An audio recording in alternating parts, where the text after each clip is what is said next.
Hi, class. The topic I chose was the relationship between COVID 19 and mortality rates. Specifically, the question asked what factors are associated with variation in the COVID 19 mortality rates across states? COVID 19 has made a huge impact on people all over the world. It changed many of our day to day lives, so it's important to address the different factors that come into play for future generations if such an outbreak happens again. So, for those reasons, that is why I chose this topic. Ultimately, I decided to use state level mortality rates across all 50 states.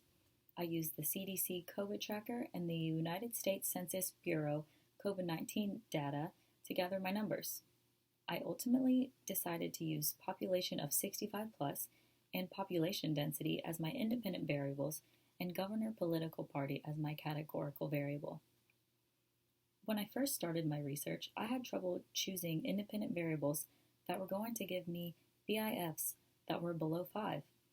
Originally, I was planning on using household with disabilities, households below poverty level, and governor political party.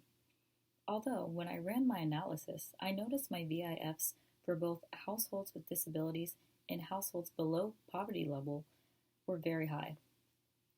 To fix this multicollinearity problem, I decided to remove the variable with the highest VIF, which was the household below poverty level variable. I toggled with a few different independent variables by mixing and matching them and continuing to run analyses, but I still had the issue of multicollinearity. I ultimately decided to use the variables population 65 and over and population density, as well as my original categorical variable, governor political party. Once I made these changes and ran a regression, there was no longer an issue of multicollinearity. After I had my preferred model, I conducted a hypothesis test and looked at each slope coefficient and determined if they are statistically significant at the 5% level of significance.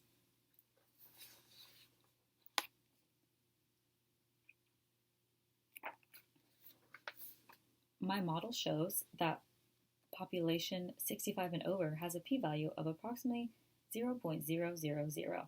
So I reject the null and conclude that this slope coefficient is statistically significant.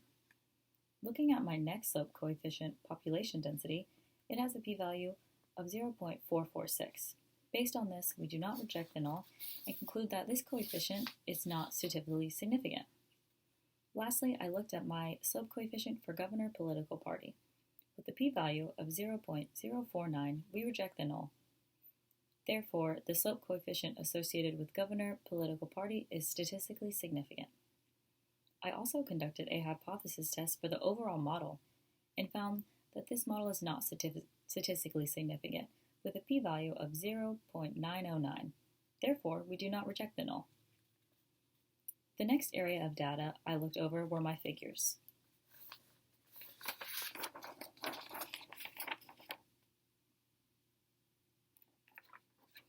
Looking at the versus fit graph, I see that there is evidence of heteroscedasticity, as well as looking at the histogram chart. I don't see a bell shape. To attempt this issue, I adjusted the model. Looking at model 2 of my new versus fit graph,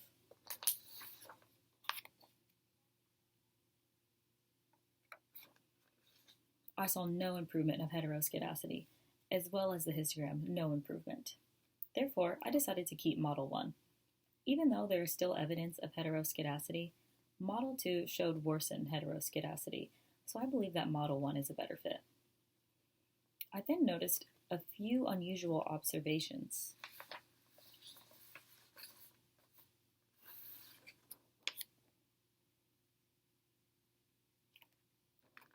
Looking at variable 5, there is unusually high evaluation and a potential outlier. Although this variable was marked, I don't feel the need to remove it from my data set because it is a natural variation in the population. Variable 30 and 39 were also flagged for being a potential outlier. Although these were flagged, I also see these variables as a representation of natural variations, so there is no need to remove it. Variable 32 and 43 showed an unusually high evaluation, but these variables fall within the same range as the rest of the variables in my dataset, so I don't feel it is necessary to remove them. From my research, I can conclude that population 65 and older is positively correlated with COVID-19 deaths. As far as population density, considering this variable as a whole rather than at a microscopic state level would create a more accurate picture, so I cannot conclude that there is a positive correlation. Looking at governor political party affiliation, the coefficient is statistically significant relating to COVID-19 deaths. Although party affiliation may drive policy decisions that impact COVID-19 infections and deaths across the U.S., so future studies should address this. Another limitation can stem from the data sources.